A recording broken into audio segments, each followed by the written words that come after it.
প্রিয় দর্শক বন্ধুরা, আমরা রামগড় সীমান্তবর্তী রোডের পথেই যাত্রা করছিলাম। তো পথেই আপনারা দেখতে পাচ্ছেন, এটি হচ্ছে রামগড় চা বাগান। এশিয়ার বিখ্যাত যে চা বাগানটি আপনি রামগড় যাওয়ার পথেই রাস্তার দুপাশেই, ডান পাশে এবং বাম পাশে আপনি দেখতে পাবেন সুন্দর চা বাগানটি। এটি আসলে আপনার পথচারীদের জন্য মনোমুগ্ধকর একটি স্থান।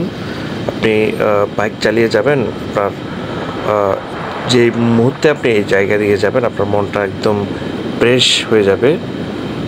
বলতে গেলেই অসাধারণ একটি ভ্রমণ। আপনারা যারা শহর থেকে আসবেন বা রামগড় যাওয়ার যে পথে যে চা বাগানটি পড়ে, আপনারা সশরীরে আসলে না আসলে বুঝতে পারবেন না। বিশেষ করে যে বিকালের সময়টাতে আপনি এখান দিয়ে যাবেন, আপনার যে মনের মধ্যে যে শীতল ব্যাপারটা সেটি আপনি আঁচ করতে পারবেন। আমরা যাচ্ছি আসলে তারাক্কাপাড়া সেই সীমান্তবর্তী সড়কের উদ্দেশ্যে, যে রাস্তার পাশে